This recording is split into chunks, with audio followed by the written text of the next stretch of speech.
Hello everyone and welcome back to my channel. I'm your narrator, Giles with a J, and we're on Season 22, Family Annihilators Part 2.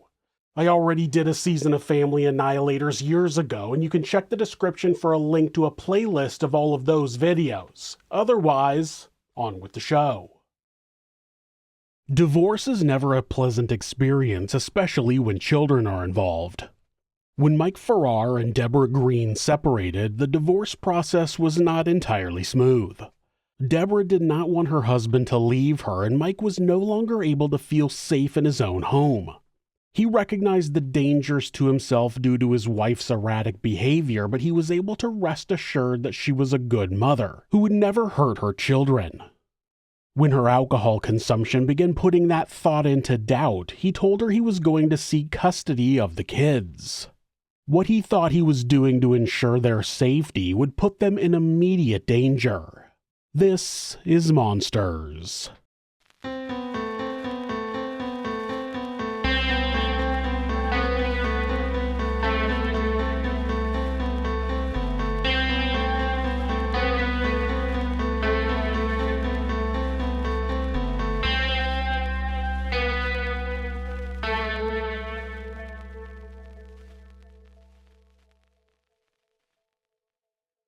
Debora Jones was born on February 28, 1951 in Havana, Illinois, the younger of two daughters.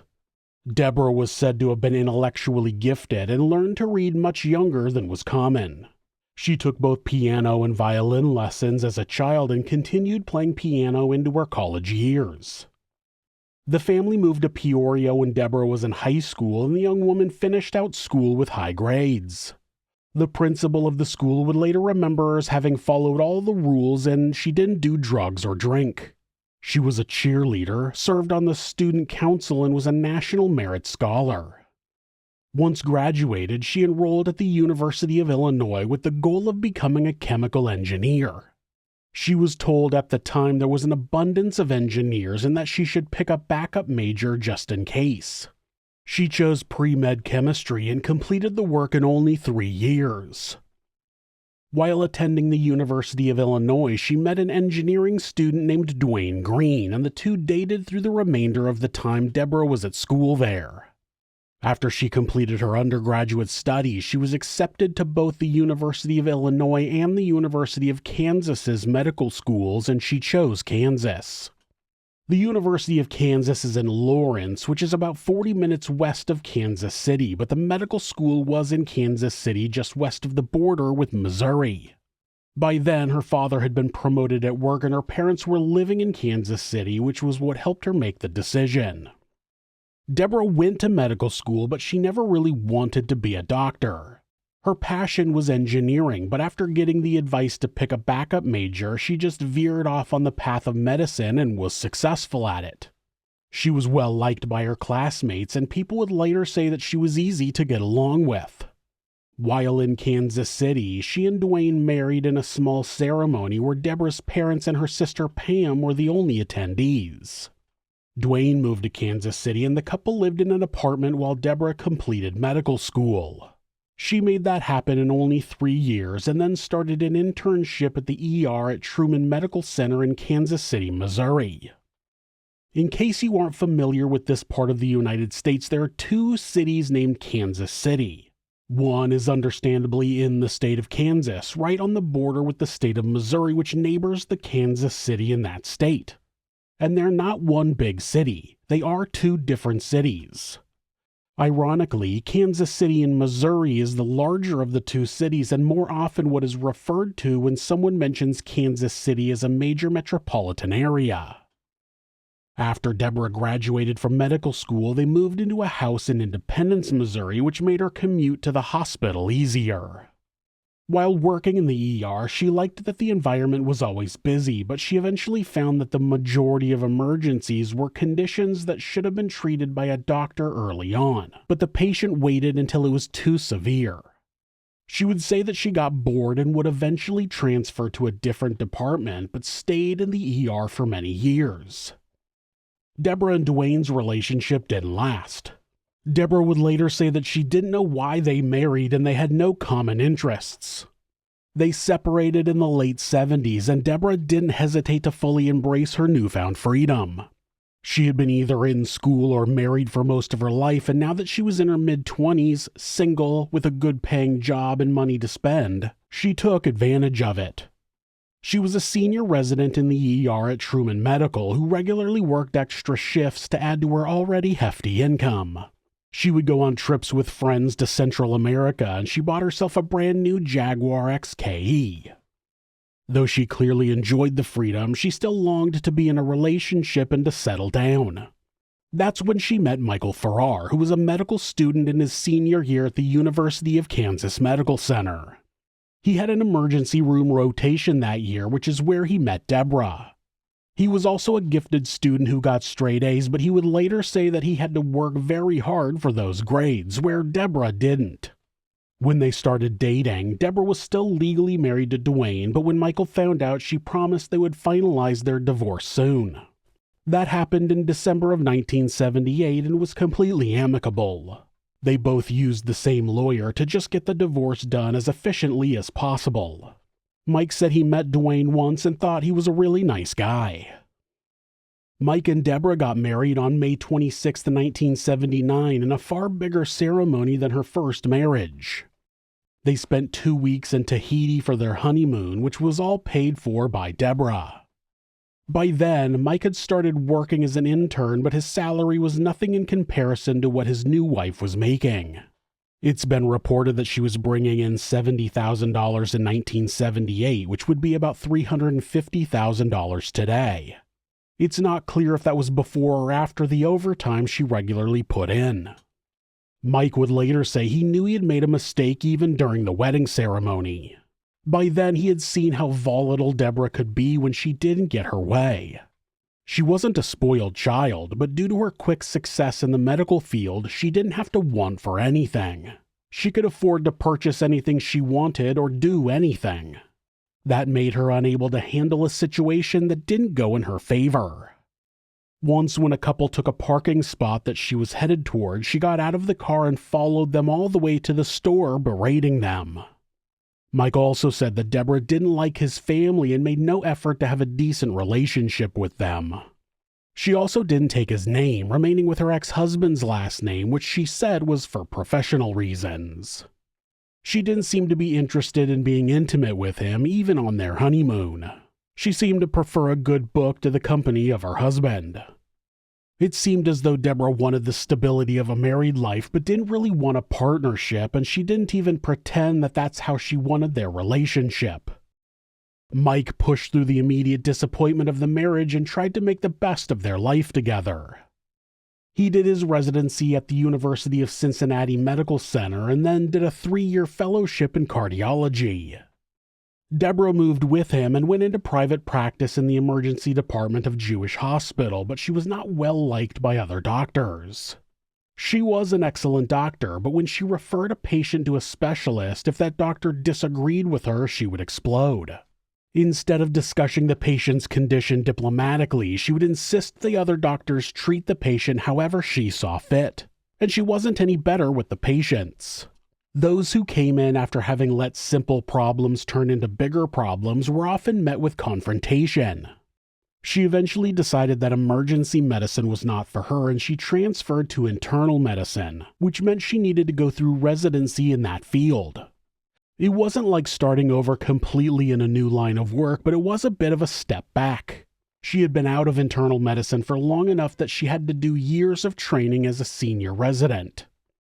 While that was happening, Mike was on his way to becoming a successful cardiologist.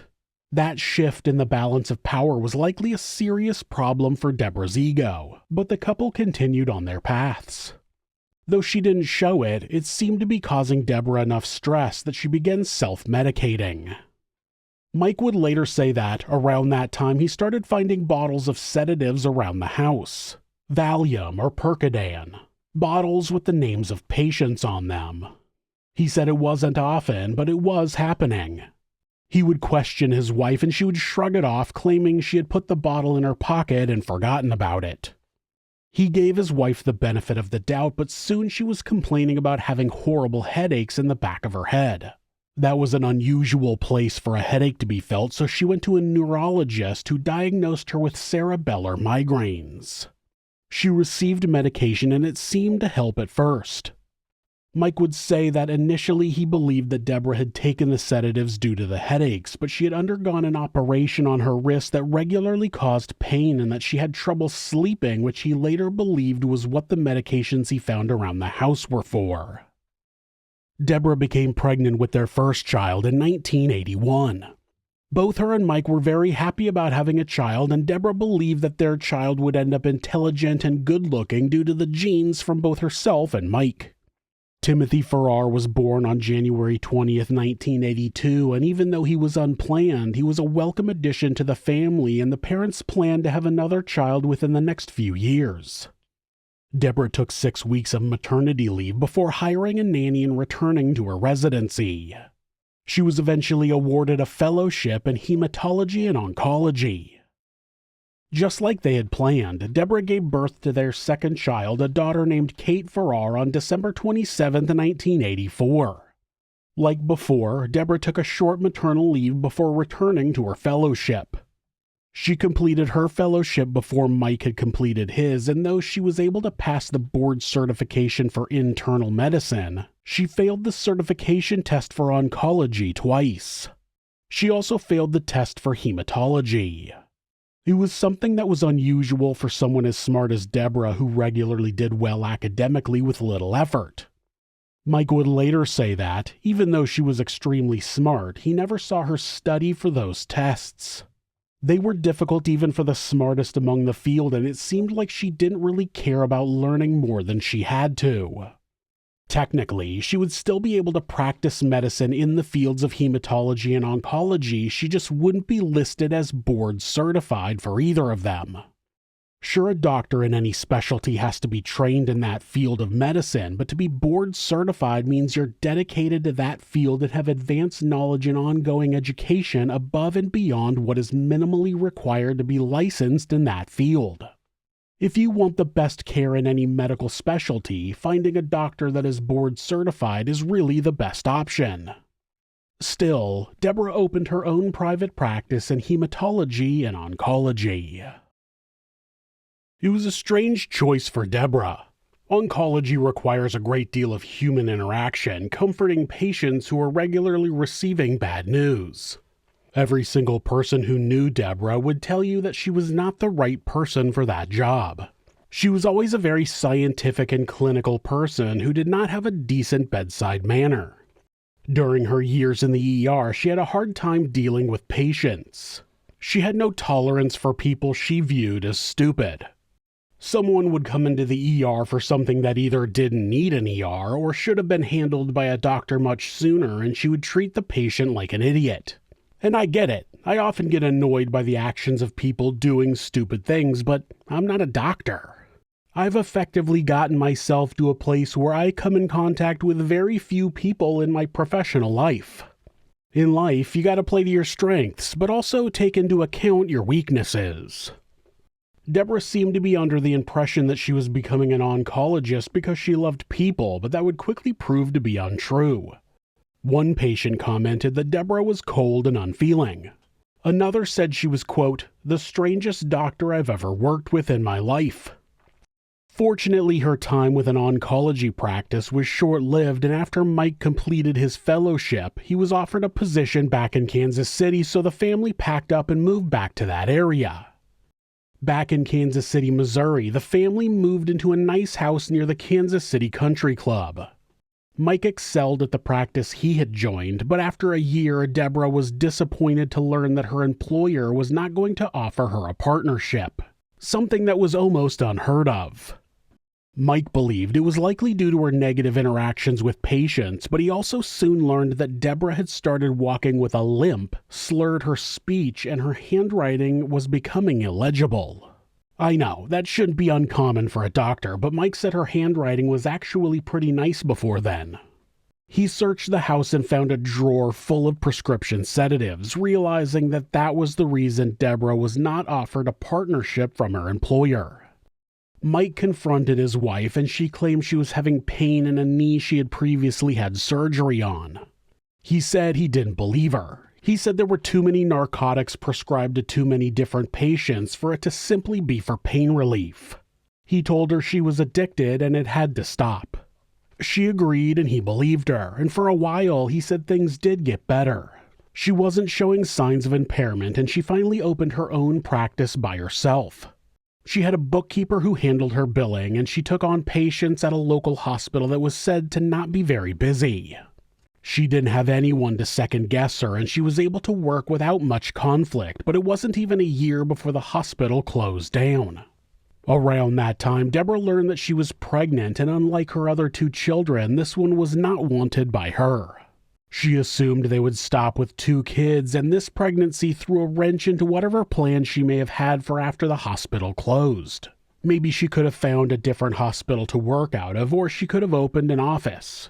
Either way, she wouldn't be doing that with a new baby on the way, and Debora resented not only her unborn child, but Mike for getting her pregnant. Kelly Farrar was born on December 13, 1988, and Mike would go on to say that he believed she was the smartest of their 3 children. Fortunately, it seemed that Debora's resentment faded as she treated their new addition the same as her other children. Debora tried to work for a different hospital but had personality differences with the staff. She accepted a number of other jobs in medical-related fields, but they never lasted. The older children were in school, and Kelly was only 4 years old when Debora gave up on working outside of the house. She did do some freelance work with peer reviews and Medicaid processing, but for the most part, she was a stay-at-home mother. The people around her said she was an exceptional mother. She went above and beyond for anything her children wanted, but her relationship with Mike was not the same. She would fly off the handle at any little thing, and trying to reason with her only made it worse. Mike ended up spending more time working because it kept him away from his volatile wife. By 1994, Mike believed that everyone would be happier if he left the family. When he first told Debora in January of that year, she acted surprised and started treating him better for a few weeks, but Mike didn't trust her motives. When he told her that he was moving out after those few weeks, Debora's disposition immediately changed back. She started screaming at Mike and then started throwing anything that was near her. Mike ended up moving into an apartment in the area, but the separation didn't last long. Mike had spent their 12-year marriage convinced that he would make it work without divorce. He tried very hard to make it work and felt defeated by the decision to divorce. So when Debora stated that she wanted to put in the effort to save their marriage, Mike was happy. They agreed that they needed a bigger house and that Debora needed to put in more effort to tidy up. They had always had a weekly housekeeper, but between those visits, Debora made no effort to keep the house clean, even when she was no longer working. The couple started looking at bigger houses, and Mike would later say he got swept up in the excitement and forgot why he had left in the first place. They were about to buy a very large house with a den, fitness room, and pool when he backed out. He realized that the expense would likely be too much and there was no guarantee that their marriage would be any better. After the disappointment of backing out of the new home purchase, the family was suddenly pushed back together by an unexpected tragedy. Mike was called at work and told by a neighbor that his house was on fire. The neighbor said he didn't think anyone was home, but he couldn't be certain. Mike rushed home and was met by 7 fire trucks working hard to put out the blaze. Not long after he arrived, he managed to get a hold of his wife, who said Tim was at a soccer game and she and the girls were in the car. Not only that, but she had coincidentally chosen to take the dog with her when they went out. Mike said it's still hard for him to believe that Debora would set the fire, but yeah, she totally set the fire. The fire investigator said that the fire was caused by a very unusual electrical problem where an electrical cord had gotten wrapped around a copper hot water pipe, resulting in the shielding melting and causing a short which ignited some wooden paneling. The house had been mostly destroyed, so Debora and the kids moved into Mike's apartment with him. Once the house was repaired, they sold it and went ahead with the purchase of the house they had been planning to buy before. They eventually all moved into that house. That fire caused Mike to rejoin his family, and though it was never proven, it's nearly impossible to believe Debora didn't set that fire. Like any reconciliation, there was a period of time where the promises that were made were faithfully kept. Debora was more involved in taking care of the house, and Mike did his best to work fewer hours, but that lasted 6 months tops. After that, the house was a disaster, and though Debora was managing to hold in her violent tantrums, holding them in didn't seem like a better option. How bad would it be when she finally did blow? It was in June of 1995, while Mike was contemplating divorce again, that the family went on a trip to Peru that had been organized by the children's private school. While on that trip, Mike met another woman named Margaret Hacker, who was also married but unhappy in her relationship. Once back from the trip, Mike and Margaret started having an affair. In July, Mike told Debora that he wanted a divorce and she blew up. It's speculated that the biggest problem Debora had with a possible divorce was that it would ruin their daughter's chances of becoming debutantes at the upcoming Bells of the American Royal. Mike had long believed that the only reason Debora stayed married to him was for social standing. His happiness was not even close to being as important as how high society viewed her and the children. Still, Mike wanted a divorce, but for the meantime Debora moved into the guest bedroom and the household continued on in outside appearance only. It was in August of 1996 that Mike started getting repeatedly sick. He would later say that the first time it happened, he had come home from work and Debora told him that the family had all eaten, but she saved him a chicken salad sandwich. He said there was a hint of a funny taste to it, but it wasn't so strong that he didn't finish the sandwich. He just assumed it might have picked up the scent of something else in the refrigerator. Later they went out shopping and Mike started feeling tired. Back home he got nauseous and started vomiting. He was mildly nauseous for the next few days but managed to make it through work. He continued improving for a few days and then the illness suddenly came back, only much worse. He was vomiting constantly and had diarrhea. In the morning, there was no way he would be able to work, and when he called his own doctor, they encouraged him to admit himself to the hospital, which he did. Mike was in the hospital for a week, and his condition worsened until he was critical. He had a fever, his blood pressure dropped, and the doctors discovered he had sepsis. Tests showed that Mike had a bacterial infection of Streptococcus viridans, but they were never able to determine how he had contracted it. Once treated, Mike gradually recovered and went home where Debora served him a big spaghetti dinner to celebrate. You'll never guess what happened a few hours later. Mike was extremely ill and on his way back to the hospital. In hindsight, it always seems so obvious that someone is being poisoned, but at the time there are so many other things happening that it clouds the picture. And most people don't want to believe that their wife or their colleague's wife is poisoning them. Overall, Mike was getting sick every 7 days, and that pattern might have thrown off what doctors believed it could have been. The biggest surprise when Mike got back to the hospital was that he was still clear with Streptococcus viridans, which was the most likely cause of his illness.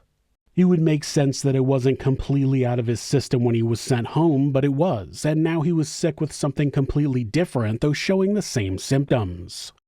Doctors thought he might have picked up something in Peru and put him on an aggressive course of antibiotics. As Mike's health improved, he was sent home, but it wouldn't be long before he was back. After eating a plate of ham, beans, and cornbread that was prepared by Debora, Mike became ill and was back in the hospital. While that was going on, Margaret was dealing with her own marital problems. She felt like her marriage was lost, and that was partly due to her husband, who was suffering from severe depression. When she finally sat down to discuss divorce, it seemed like they would be able to split amicably. He found a rental house nearby, but they had agreed that he could take his time moving out. On September 5th, Margaret woke up and found that her husband had already left for work. He usually said goodbye to her and her sons, but she shrugged it off and went about her regular routine. When it was well past the time he should have been home, she made some calls and found out that he had left the hospital hours earlier. She and a friend drove out to the rental house where they found her husband dead.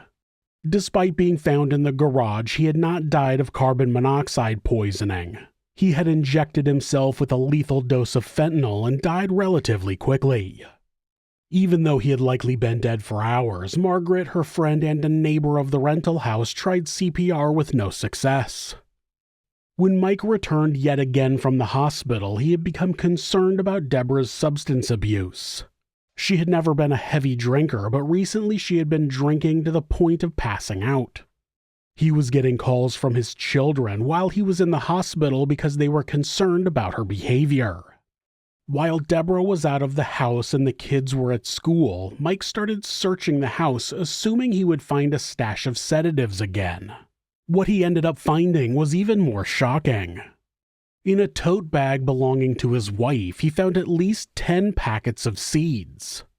It was a surprise because Debora had never shown any interest in gardening. The label said they were seeds for castor beans, but Mike didn't immediately understand what that meant. Many true crime fans will likely know this, but just in case you missed it, castor beans are where you get the extremely deadly toxin known as ricin.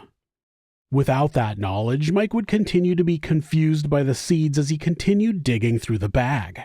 He found 3 empty vials of potassium chloride, which could have easily killed him if injected into his body while he slept. That hadn't happened, so he assumed Debora had injected them into the nutrient bags for his recovery, which made them too diluted to do any real harm. He then looked at the seed packets again and noticed a warning that they were toxic and not to be consumed. All of the information swirled around his head, and when he asked Debora about the seeds, she claimed she was going to plant them. Mike called bullshit, and then she claimed she was going to use them to kill herself. By then, her excessive drinking and claims of wanting to die gave Mike the ability to have Debora involuntarily admitted to a nearby psychiatric facility. While she was there being evaluated, Mike was happy to take over child-raising duties. He was still off of work recovering from his mysterious illness, and he was able to bond with his children at least a little bit.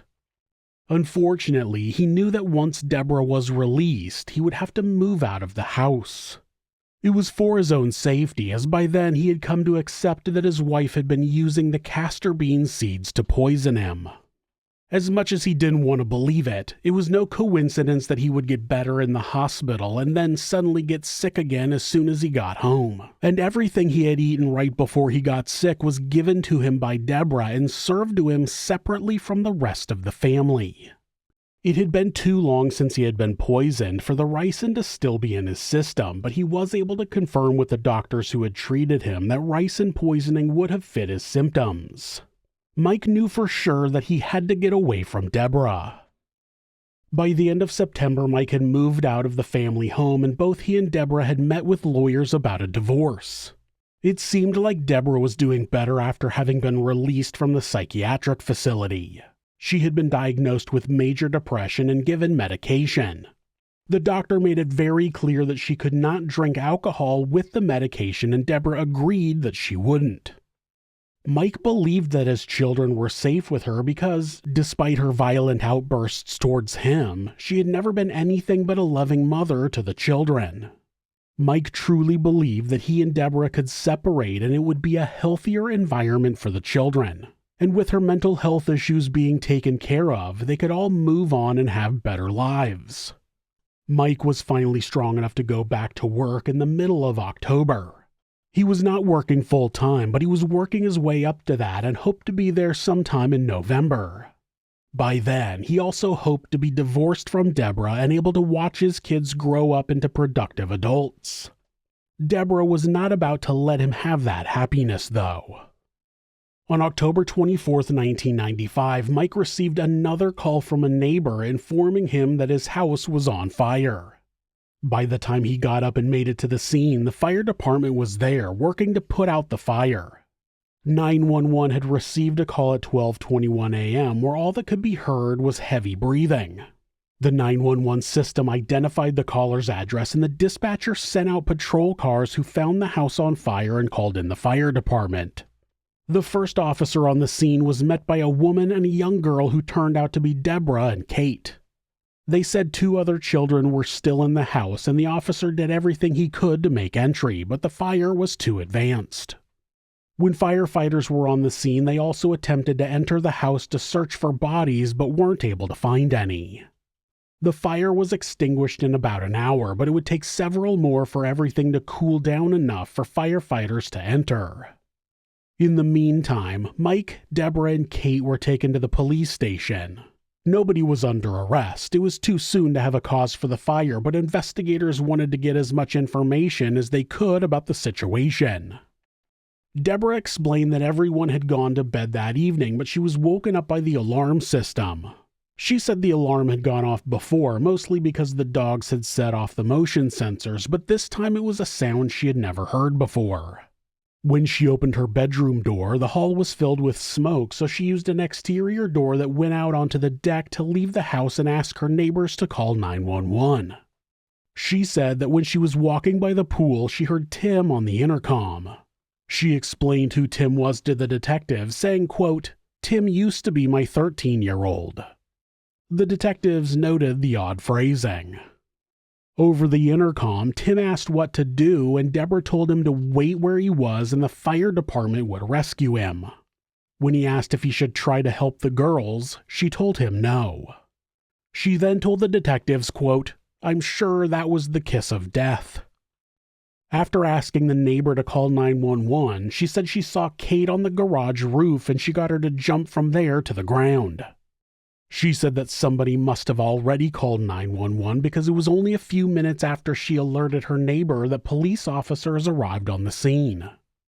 When Debora was asked about the events of the previous day, she explained that she had picked up the kids from school. She said they all went to Pembroke Hill Private School and then added, quote, "At least the living ones do." They had various commitments in the evening. Debora had a psychiatrist's appointment, Kate had ballet, and Tim had a soccer game. She dropped Kate off on her way to her appointment, and Mike picked up Tim and Kelly and went to Tim's soccer game. They were all home by about 9 p.m. where they ate Kentucky Fried Chicken and went to bed. She said the evening was fairly uneventful.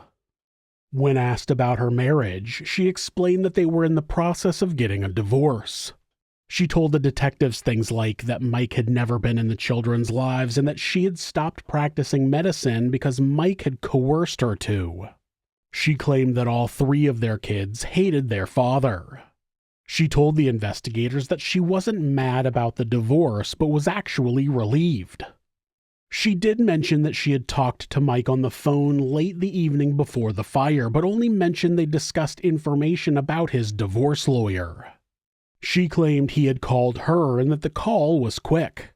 That wasn't entirely true, and what she omitted about the call would be fairly significant.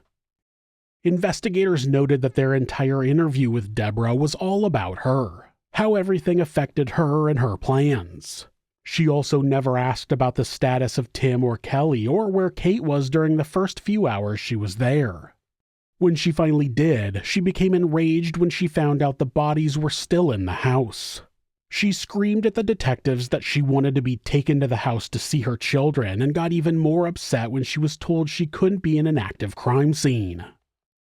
When the detectives interviewed Mike, he contradicted everything that Debora had said. He told them about her drinking, the castor seeds he had found in her bag, and how they perfectly matched the symptoms from his illness.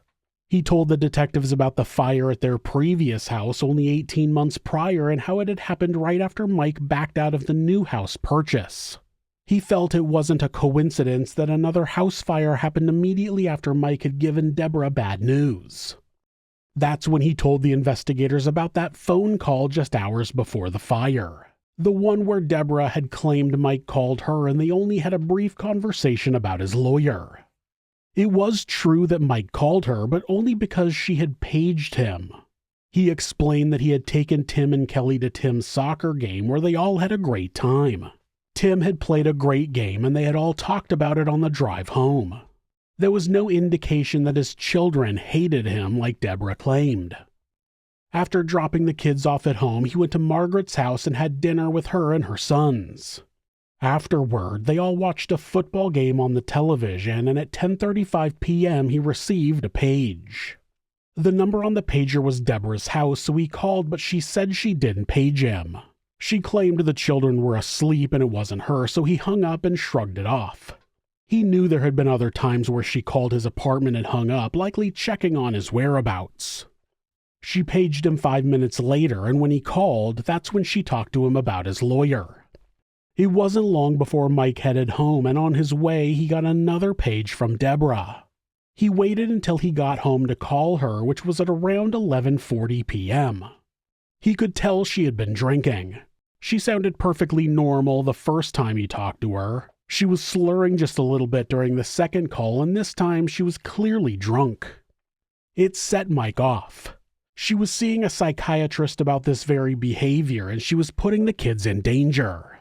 Then he told the detectives that he had remembered at that moment that he had almost died from her deliberately poisoning him, and he yelled at her that she was crazy, that he knew she had poisoned him, and then he told her he was going to fight to take the kids away from her.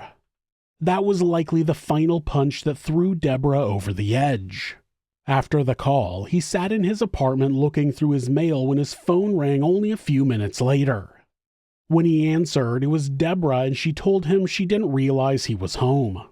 She only wanted to leave a message on his machine but didn't want to talk to him, so she hung up.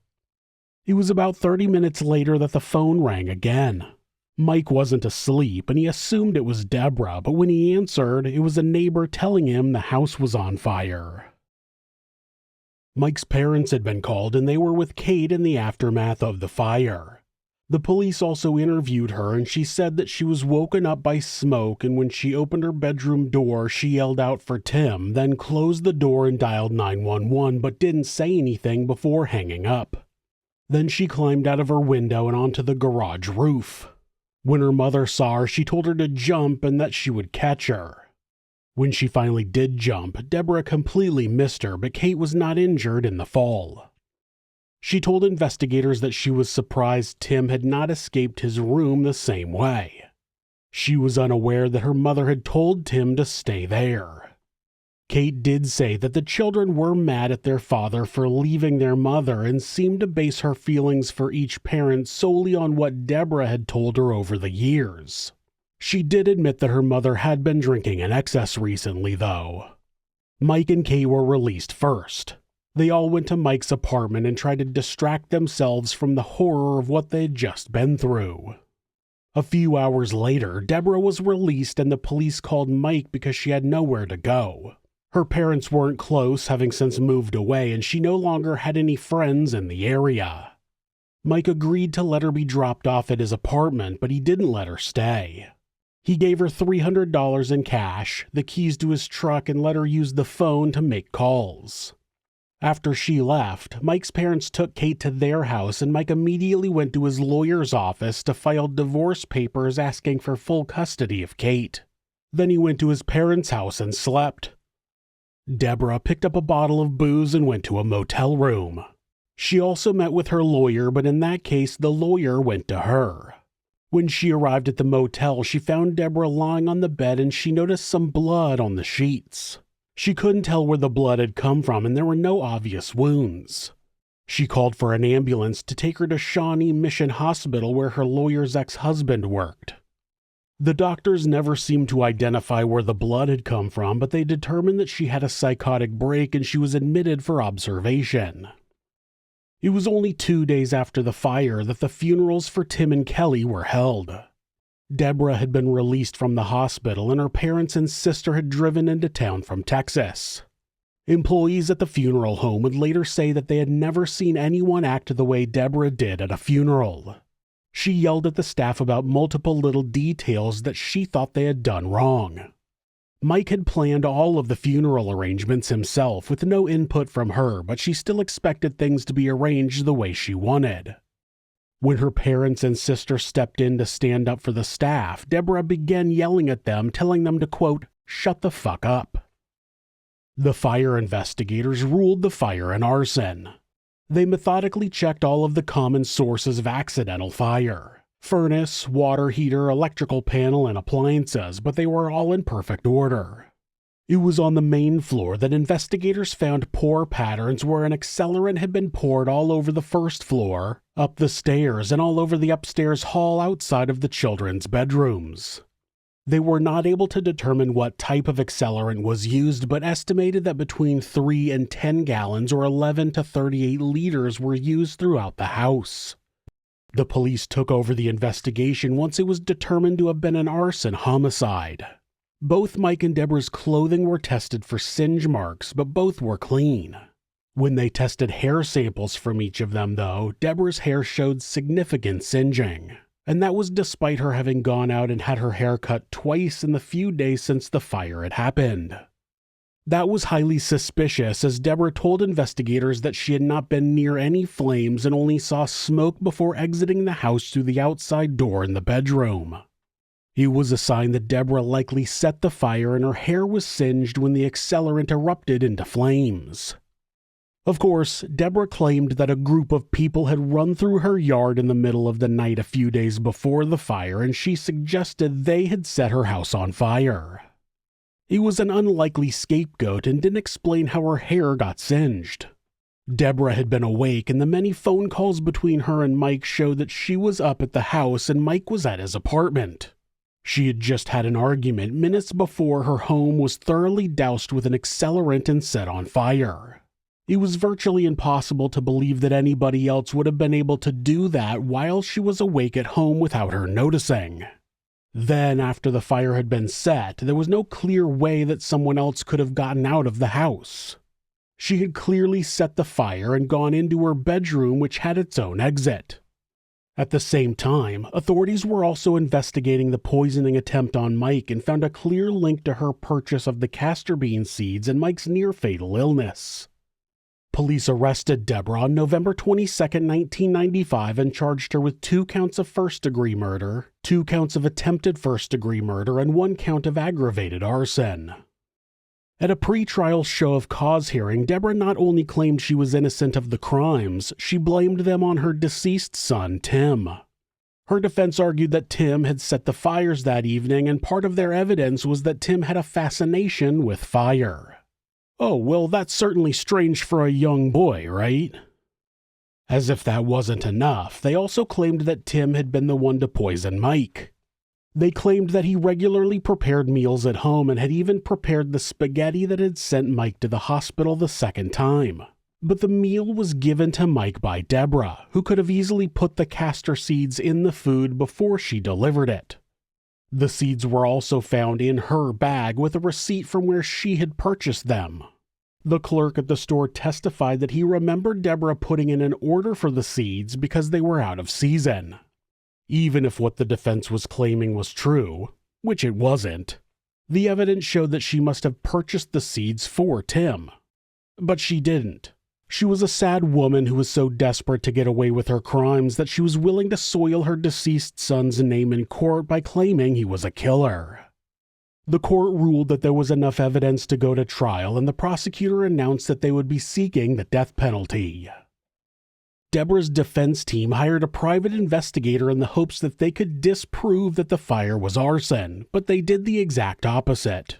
They confirmed that an accelerant was used and also found that Debora's bathrobe had been found on the scene with singe marks indicating that it had been worn while the fire was being set. When faced with that evidence, Debora admitted to her lawyer to having set the fire, but she claimed she had no memory of actually doing it. She said she also didn't know why. Though she still maintained that Tim was the one who had tried to poison Mike, she pleaded no contest to all charges. That plea meant she knew that the evidence showed that she had committed the crimes, but she was not outright admitting to them. It seemed as though she contemplated an insanity plea, but decided against it. She was sentenced to 40 years with no parole and is currently still in prison at the Topeka Correctional Facility. Her release date is set for 2035, when she will be 84 years old. After her conviction, Debora went back on her admission and claimed that her alcohol abuse made her unable to set the fires. She said her Prozac had clouded her thinking when she made her plea, but when she was off the drug, she realized she had been led to confess while not thinking clearly. She filed a request for a new trial in 2000, but when she was informed that the prosecutor would be seeking the death penalty if she was awarded a new trial, she withdrew her request. Something that seems odd if she was so sure she was innocent. When the state of Kansas abolished the death penalty in 2004, Debora requested a new trial again, claiming manifest justice. That's a term for when the outcome of a criminal case is very clearly incorrect, but that wasn't the case for her. The evidence clearly pointed to her, and when she found out about it, she admitted guilt and took a plea deal. The terms of that plea deal were to confirm that she was not intoxicated at the time and was of sound mind. In the end, her request was denied. Debora Green wanted to annihilate her family, just at different times. She tried to poison her husband, which she fortunately failed to do. Unfortunately, that failure led her to kill her children, something she's never revealed a true motive for. Like many family annihilators, she was likely acting out of selfish hatred for her husband, and as soon as he claimed he was going to take her kids away, she chose to kill them instead of letting that happen. A true sign that someone is a monster, as they believe death is a better option than not getting their way.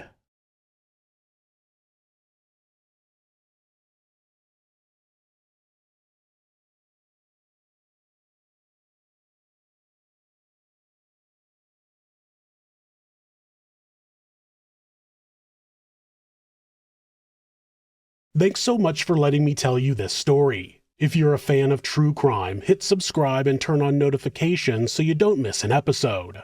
You can also hit like or leave a comment. If you'd like to support the show, check out our merchandise at thisismonsters.com. The link is in the description. Thanks again, and be safe.